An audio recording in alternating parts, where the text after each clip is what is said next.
75-year-old woman presents to the emergency department with a hip fracture after a fall. She has received 4 milligrams of IV hydromorphone over the past 3 hours.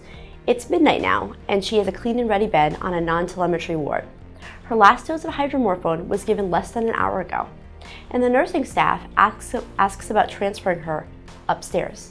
You walk by the room and find her moaning, but with minimal responsiveness to questions. What are safe options for monitoring this patient overnight? Much of what we know about opioid-induced sedation and respiratory depression is rooted in the literature on the monitoring of post-surgical patients. It has been commonly agreed upon that the frequency, intensity, and duration of patient monitoring should be based upon the type of opioid medication given, as well as patient risk factors. Objective scoring systems, such as the Richmond Agitation Scale, or the RASS, and the Passero Opioid-Induced Sedation Scale, or the PAS, have been developed and validated. The PAS is often used for post-surgical patients or those receiving PCA-delivered analgesia, while the RASS is frequently used in critical care settings.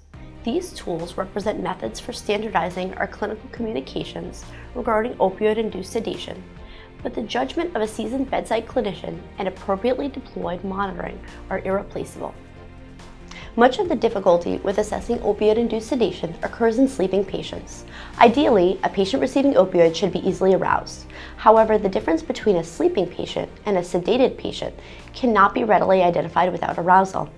Sadly, there are several published cases of patients who have been misidentified as sleeping when they were actually developing respiratory depression. There are particularly striking descriptions of unmonitored pediatric patients dying in their parents' arms when the family believed they were simply asleep. Respiratory rate is one of the most common methods used to screen for opioid-induced respiratory depression.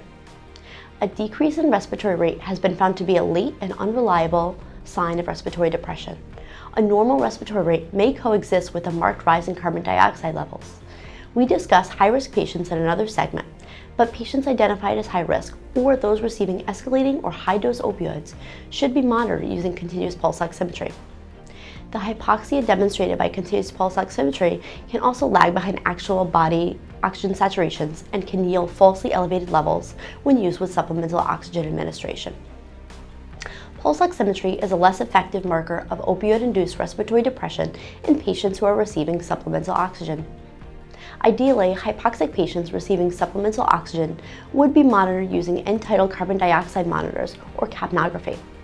Capnography measures exhaled CO2 as a surrogate for adequate ventilation and has been shown to identify respiratory depression faster than oximetry or monitored chest rise. When used in combination with pulse oximetry, capnography has been shown to be effective in identifying patients with respiratory depression while limiting the number of false alarms. Unfortunately, the routine use of capnography in clinical areas is limited due to the availability of devices and staff familiarity. The patient described at the beginning of this segment requires a minimum of frequent sedation assessments and pulse oximetry. Depending on your institution, that may require a ward bed with continuous pulse oximetry, an ICU bed, or even remaining in the emergency department overnight. Please share this video with your team so that everybody can be educated in the different monitoring methodologies for opioid-induced sedation and respiratory depression.